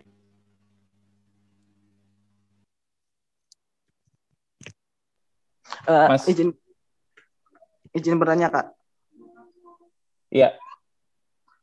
Ini sebenarnya ada beberapa kan, kalau misal dari LPM ini, kalau kami itu LPM itu susah untuk mencari anggota lah, kalau karena mungkin dari mahasiswa ini belum tahu apa itu kerja jurnalistik. Mungkin bisa minta saran bagaimana supaya jurnalistik ini bisa lebih menyebar. Begitu, Kak. Iya, yang pertama karena citranya buruk tadi ya, jadi peminatnya kurang.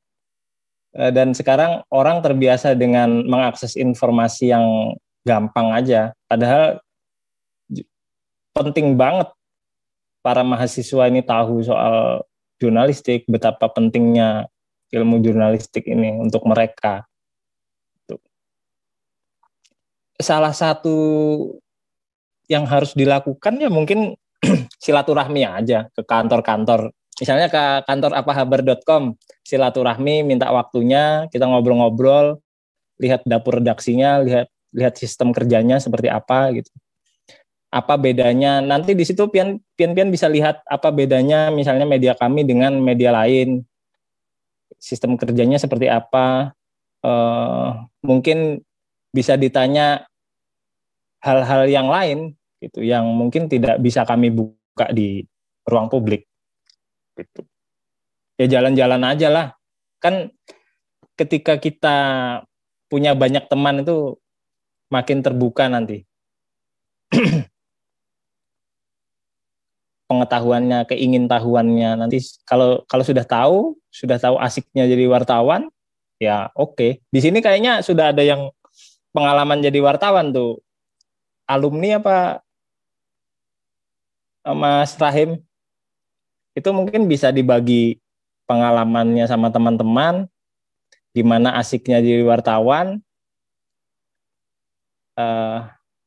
Ya pokoknya asik lah kalau memang menjiwai, benar-benar menjiwai, benar-benar menikmati meskipun pasti tidak mudah gitu.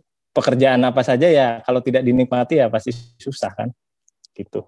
Jadi saya sarankan main-main aja ke kantor nanti itu Mas yang barusan tadi, atau Pian tinggal di mana, jalan-jalan ke redaksi media gitu. Ya dicek-cek dulu ya, sekali lagi kalau mau jalan-jalan dicek-cek dulu tadi struktur perusahaannya dan lain sebagainya. Pastikan media itu media yang benar-benar bekerja dengan profesional. Itu aja. Silakan Mbak Kiki. Baik, terima kasih. Pada akhir ada yang dipertanyakan lagi. Saya ingin bertanya.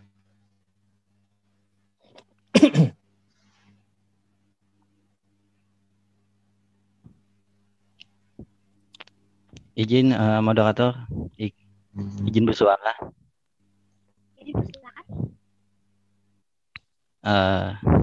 Perkenalkan nama saya Muhammad Rahim. Biasa di Pena ya, dikenal dengan M. Rahim Arja. Halo Bang Puja. Selamat siang. Selamat siang. Di sini juga kedatangan yang terhormat Ibu Nida Mufida selaku Wakil Rektor 3. Selamat siang Bu. Saya masuknya telat tadi, jadi nggak tahu ada Ibu Wakil Rektor ini. Baru datang nih. Mohon juga maaf. Nih Ibu baru hadir. Oh iya. Selamat siang Ibu. Mudah-mudahan sehat. Nah, ini terkait tema Sukma ya, tentang perubahan nih. Menarik sih, tentang refleksi yang udah disajikan oleh Bang Puja ya. Di sini saya mungkin lebih menanggapi sih, bukan bertanya. Tadi banyak sekali dari pertanyaan dari teman-teman yang ada di forum ya. Mungkin banyak sih sebenarnya kalau kita diskusikan lebih jauh tadi terkait media ya, media yang udah banyak sekali, apalagi di Kalsen ini bejibun ya Bang, hampir ratusan ya mungkin. Sekarang ini baru aja ya, baru sekali ini kayak Pojok Banua juga ini baru hadir. Apalagi yang sebelum-sebelumnya kita lihat di kabupaten itu paling banyak ya Bang, yang mungkin dari 40 itu yang bisa dipercaya cuma bisa 15, karena mungkin di situ banyak kepentingan juga ya dari media ini kenapa hadir di sana. Mungkin itu perlu juga kita catat, jadi catatan buat kita, karena apa kata Pak Mujib dalam bukunya, gelombang informasi saat ini harus diuji. Nah, jurnalis itu harus skeptis. Apa yang kata Pak Bujo tadi, harus ragu-ragu. Jadi kita sebagai jurnalis mungkin harus meragukan segala informasi yang sudah kita dapat pun kita uji. Nah, tadi ada upaya-upaya seperti konfirmasi, verifikasi. Jadi verifikasi ini sangat penting ya, itu etika dalam jurnalisme. Nah, jadi seorang jurnalis itu patut sekali menanyakan kembali informasi yang sudah beredar di media sosial. Jadi kayak Lambe Turah tadi kita ada upaya lagi konfirmasi. Itulah membedakan pada media-media yang lain. Nah, mungkin yang media yang satu di antara yang lain itu mungkin bisa dibanding satu yang ideal ya. Media yang ideal itu kata Bang Puja tadi 10 dibanding 1 ya. Baik itu di nasional ataupun di Kalsel. Karena sangat sedikit yang media yang ideal yang menerapkan disiplin ilmu itu. Nah, mungkin ini jadi semangat kawan-kawan mahasiswa yang untuk mencari tahu, menggali bagaimana produk jurnalistik yang baik itu. Karena untuk seorang jurnalis pemula itu tidak mudah, perlu waktu yang panjang ya. 2-3 tahun itu masih menerka-nerka kita bagaimana menulis yang baik.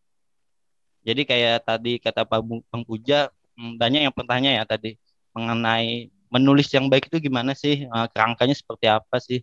Nah, setiap media itu punya kerangka dan polanya masing-masing ya. Nah, tapi bagaimana kita menyajikannya itu kita harus mengikuti prinsip-prinsip yang sudah tertera di Dewan Pers. Ada beberapa organisasi kayak AJI kan, PWI dan segala macam punya kode etik tuh. Nah, di situ prinsip-prinsip yang harus kita taati, baik itu ada berita yang seimbang itu seperti apa sih? Apabila yang berita-berita yang sensitif itu harus ada verifikasi yang sangat komprehensif ya, Copperboard set ya disebut dalam dunia jurnalistik.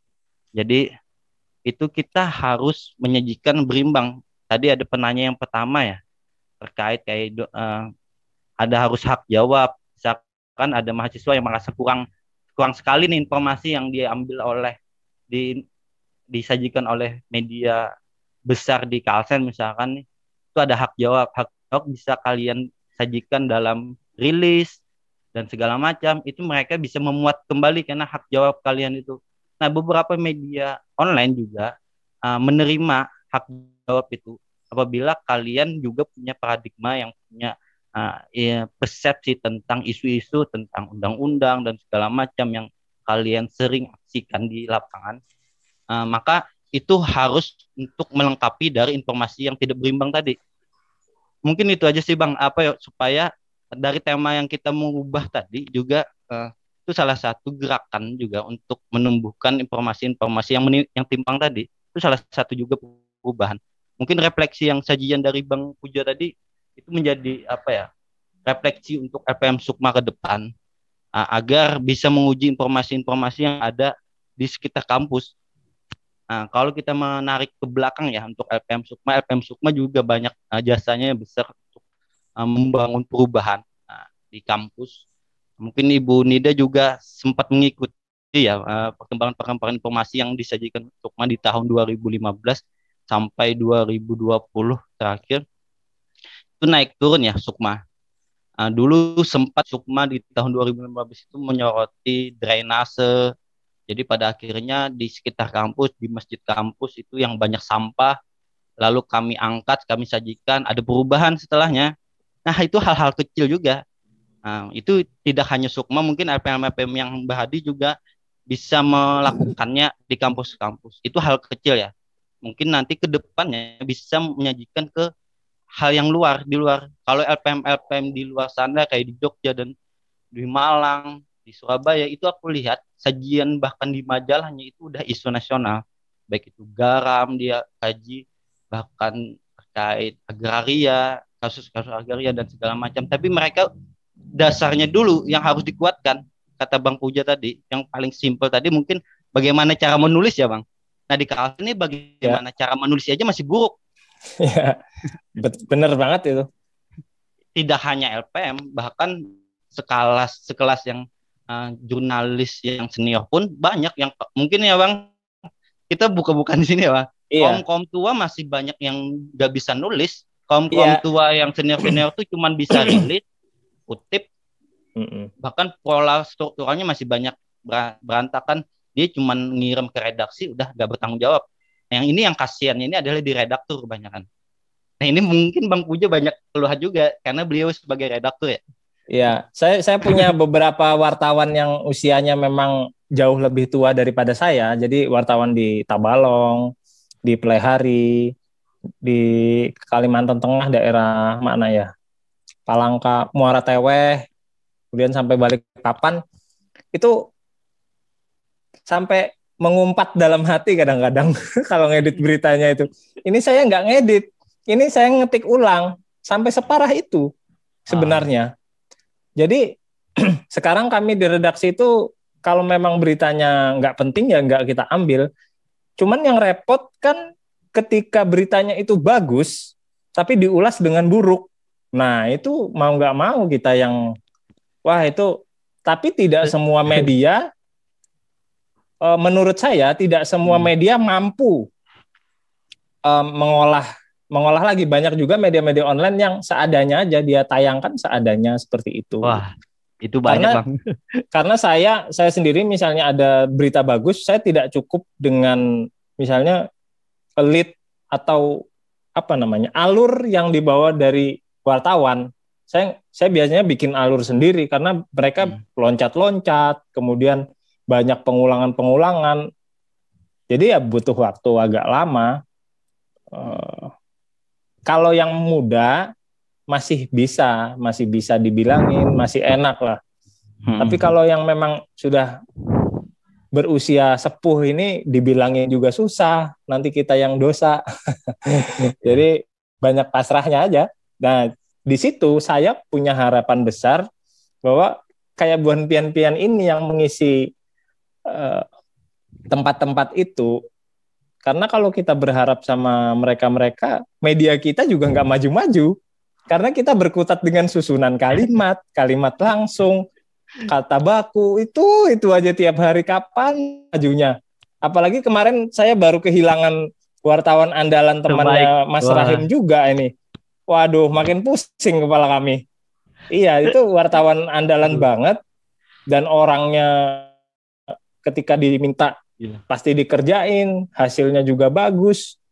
Tiba-tiba dipanggil yang maha kuasa lebih cepat. Waduh, kami sedih banget itu. Iya. Itu sekarang malah yang ngerjain berita-berita feature orang yang baru-baru nggak bisa. Aduh, itu medianya juga jadi apa ya? Ya itu. Iya. Medianya terpengaruh juga dengan ketika kehilangan orang seperti itu. Gitu. Ya itu sosok ya Bang ya. Mungkin itu bisa direfleksikan juga karena beliau ya kita sebut saja langsung almarhum Musnita Banita itu juga salah satunya wartawan ya Bang waktu itu menginformasikan COVID di Kalsel ya. Kalau nggak salah yang pertama ya, kalau nggak salah. Itu banyak beredar juga. Banyak yang geram juga ya dengan teman-teman yang lain, dia banyak kecolongan teman-teman wartawan. Dia yang lebih dulu katanya. Betul, bahkan ada wartawan yang lebih senior sampai ngomel-ngomel. Iya. Kok dia yang duluan gitu loh. Tapi kan namanya kita di lapangan ini ya memang berkompetisi, apalagi media online, kita haram hukumnya sampai keduluan sama rival gitu. Kita harus cepat-cepatan gitu. Itu aja sih Bang dari saya sih Bang, merefleksikan juga sih. Thank you juga sajian sharing ilmunya juga Bang. Ya sama-sama. Sama-sama kita sama-sama berbagi informasi. Kalau saya nggak di sini, saya juga nggak tahu soal LPM Sukma, soal dinamika yang ada di dalamnya. Saya nggak tahu keresahan mahasiswa ini apa, karena jarang ketemu. Itu. Kembali ke Mbak Kiki. Ya. Terima kasih kepada Bang Rahim. Selanjutnya, bagi para hadirin yang bertanya dipersilakan. Tinggal 20 menit lagi untuk sesi tanya jawab.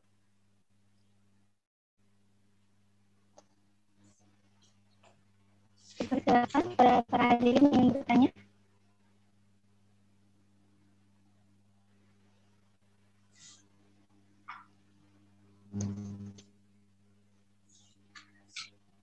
Bisa saya masuk? Iya Ibu, silakan Bu. Ya, terima kasih. Selamat datang sebelumnya Ibu Dr. Hadi Nizam Fidah, MPD, selaku Wakil Rektor 3 Bidang Kemahasiswaan dan Kerjasama Bidang Informasi. Terima kasih telah bergabung Ibu pada acara hari ini. Ya, terima kasih. Assalamualaikum warahmatullahi wabarakatuh. Waalaikumsalam. Waalaikumsalam warahmatullahi wabarakatuh. Terhormat narasumber Bapak Puja Mandela dan juga Rahim Arza senior, ya mungkin bisa disebut alumni dari UIN Antasari ya, sebagai tentunya pernah menjadi ketua umum untuk LPM Sukma, ketua pelaksana dan juga ketua UKM LPM Sukma Wahyu Safitri dan semua para partisipan pada hari ini. Pertama saya mohon maaf dulu menyampaikan karena di awal saya diundang pada jam 9, kebetulan saya ada kegiatan rapat sehingga saya terlambat masuk.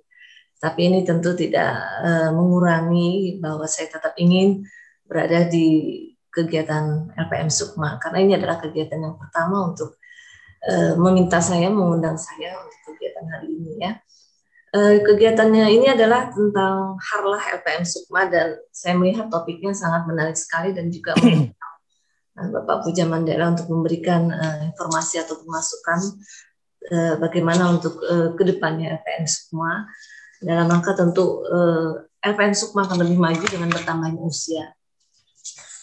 Betul sekali saya mendengar tadi sudah berbincang-bincang bagaimana kegiatan para insan pers, karena saya sebetulnya pernah berkecimpung dalam dunia pers karena sebelumnya saya sudah pernah menjadi, sebelum di UIN Antasari saya 10 tahun sebagai penyiar dan memburu berita, dan setelah itu saya masuk ke UIN Antasari. Dalam berita itu saya khusus untuk berita untuk RRI, Radio Republik Indonesia. Saya mencari berita untuk regional kawasan Kalimantan itu sekitar tahun 96 sampai tahun 98, mungkin sampai 99 lah. Dan tahun 2000 saya memutuskan untuk harus berpindah ke UIN Antasari, karena sebelumnya saya juga di UIN Antasari 10 tahun. Jadi ada 2 kegiatan yang saya lakukan saat itu sebagai penyiar dan sebagai tenaga pengajar di UIN Antasari. Oke, kegiatan RPM Sukma yang hari ini adalah judulnya Unlimited Creativity Through the Great Struggle. Wow, this is excellent topic ya. Kenapa? Karena tentu sebagai insan pers kita tentu harus bagaimana kreativitas itu harus selalu muncul walaupun dalam keadaan bagaimanapun, karena ini adalah masa pandemi. Tapi saya yakin juga mahasiswa semuanya tetap menjalankan kegiatan. Kalau untuk menyuarakan aspirasi ataupun berita-berita, tentu betul sekali bahwa tentu kita harus meningkatkan dulu kemampuan bahasa kita. Nah, kalau pers ini tentu adalah, saya yakin juga dengan orang bahasa yang lain, ada 4 skill yang harus diasah: kemampuan mendengar, kemampuan berbicara, kemampuan membaca, dan kemampuan menulis. Nah, ini bagian pers adalah kemampuan menulis, dan biasanya kemampuan menulis itu adalah sangat sulit sekali, dan itu tentu harus diasah dengan kemampuan mendengarnya yang baik, menyimaknya, dan berbicara, dan juga sampai membaca.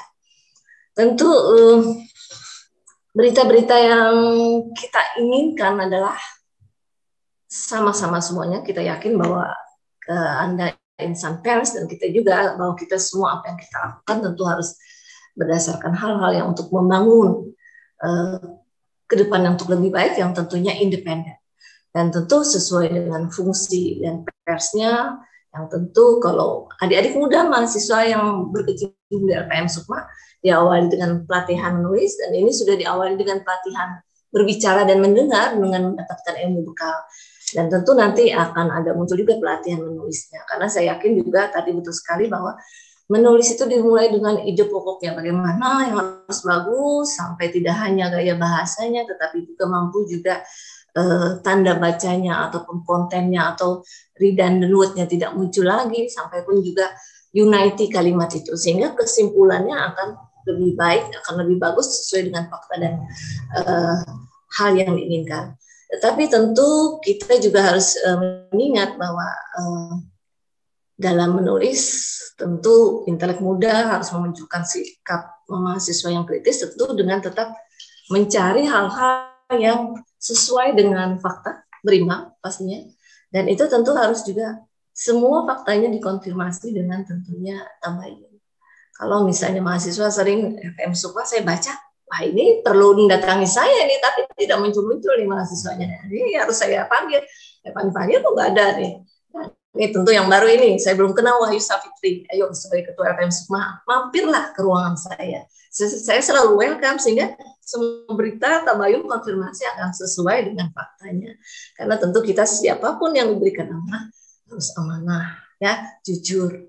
Dan tentu mampu bekerja sama, tetapi kalau sebagai wartawan untuk membantu apa sih yang kita inginkan untuk ke depan kampus kita maju, ayo kita duduk bersama dan tentu dengan bersama-sama bersikap adil dan jujur, dan berita itu tentu harus berimbang.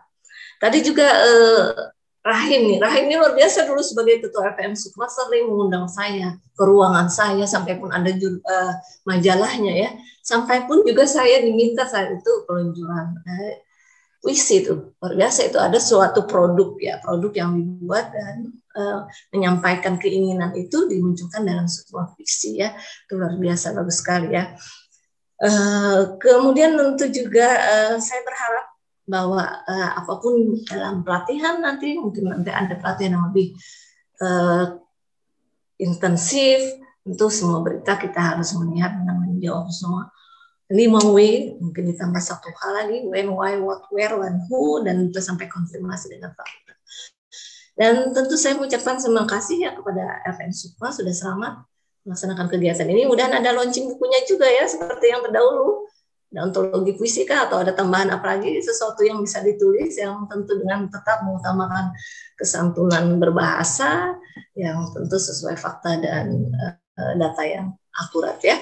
Saya mohon maaf, ini mungkin juga adalah bagian sambutan saya, dan tentu saya mengucapkan selamat hari ulang tahun LPM Sukma dengan topiknya luar biasa, unlimited creativity, tak terbatas kreativitasnya walaupun dalam masa pandemi, yang tentunya semoga dengan adanya acara ini tetap menyambung silaturahim Anda semuanya dan lebih dekat juga dengan sesama insan masyarakat, Civitas Akademika, dan semua teman-teman, dan maka tentu bagaimana ke depan kampus kita sudah bermetamorfosis 2017 EIN menjadi UIN, tentu ke depan akan lebih baik lagi dengan tentu bersama-sama kita bergairah dalam memajukan kampus dengan berita-berita yang lebih dinamis sesuai fakta yang ada di masyarakat. Terima kasih Bapak Puja Mandala sudah mendampingi teman-teman kita di LPM Sukma. Rahim, sampai jumpa nih Rahim, nggak muncul-muncul kampus saya nih juga nih. Silaturahimnya harus disambung juga ya. Dan juga terima kasih Bu, sama-sama. Oke, good luck. Assalamualaikum warahmatullahi wabarakatuh. Waalaikumsalam warahmatullahi wabarakatuh. Terima kasih banyak kepada Ibu yang telah menyampaikan setelah berakhir sudah secara sisi saya jawab pada hari ini. Hadirin yang berbahagia, alhamdulillah sesi diskusi pada hari ini sudah dilaksanakan dengan baik. Kami ucapkan terima kasih kepada narasumber kita pada hari ini, Bang Puja Mandala, atas berbagi ilmu kepada kita semua, dan juga terima kasih kepada hadirin yang sudah berhadir dan menyimak dengan antusias diskusi pada hari ini. Dan selanjutnya doa yang akan dibacakan oleh Saudara Ahmad Al-Fariki. Dipersilakan. Assalamualaikum warahmatullahi wabarakatuh. Sebelumnya, sebelum menutup acara ini, mari kita berdoa bersama-sama. Semoga dari doa ini, LPM Sukma atau kegiatan ini bisa diberkahi oleh Allah Subhanahu wa Ta'ala. A'udzu billahi minasyaitonir rajim. Bismillahirrahmanirrahim. Alhamdulillahirabbil alamin. Hamdan syakirin, hamdan na'imin, hamdan yuafi ni'amahu wa yukafi mazidah. Ya Rabbana lakal hamdu kama yanbaghi li jalikal karim wa 'azimi sultanik. Allahumma shalli ala Muhammad wa ala ali Muhammad kama shallaita ala Ibrahim wa ala ali Ibrahim wa barik ala Muhammad wa ala ali Muhammad kama barakta ala Ibrahim wa ala ali Ibrahim fil alamin innaka Hamidum Majid. Allahumma ighfir lana dzunubana wa liwalidayna warhamhuma kama rabbawna shighara. Rabbana zalamna anfusana wa illam taghfir lana wa tarhamna lanakunanna minal khasirin. Rabbana atina fid dunya hasanah wa fil akhirati hasanah wa qina adzabannar. La ilaha illa anta subhanaka inna kunna minadh dhalimin. Rabbana atina fid dunya hasanah wa fil akhirati hasanah wa qina adzabannar. Wa sallallahu ala sayyidina Muhammadin rasulin nabiyil ummi wa ala alihi wa sahbihi wa barik wa sallim. Subhana rabbika rabbil izzati amma yasifun wa salamun alal mursalin walhamdulillahi rabbil alamin. Wassalamualaikum warahmatullahi wabarakatuh. Waalaikumsalam warahmatullahi wabarakatuh. Terima kasih banyak kepada Bang Al-Fariki yang telah memimpin doa pada acara hari ini. Sebelum akhir acara pada pagi hari ini, kami mengajak kepada teman-teman semua untuk melakukan foto bersama. Kepada teman-teman, dipersilakan untuk membuka kameranya.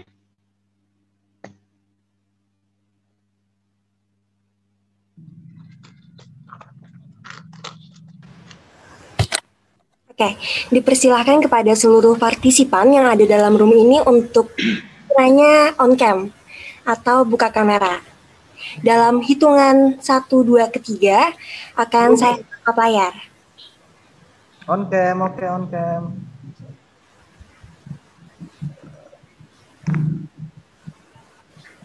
Terus kamu.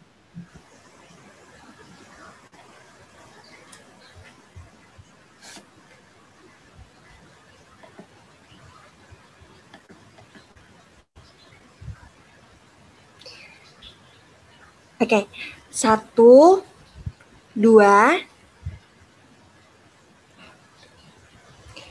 3. Sekali lagi. 1, 2, 3.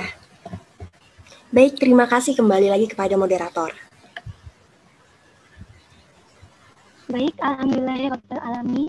Tiba saatnya kita di penghujung acara. Kesimpulannya, perubahan media baca, yakni media cetak ke media sosial, ke media online, karena kebutuhan dan perkembangan zaman sudah berubah. Dulu redaktur media cetak sekitar 20 orang, sekarang hanya 6 orang. Media online tidak sedikit juga ada kendalanya, yakni tidak dikelola dengan profesional dan kontennya sembarangan.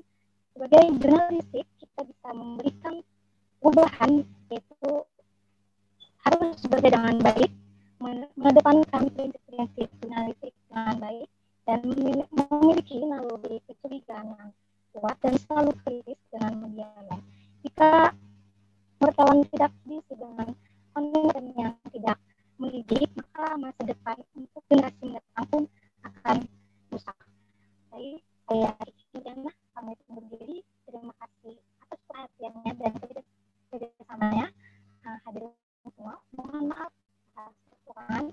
Semoga ilmu yang kita dapatkan saat ini bermanfaat di masa yang akan mendatang. Apa semakin hari akan semakin habis, tetapi ilmu semakin hari semakin bertambah. Wabillahi taufiq wal hidayah.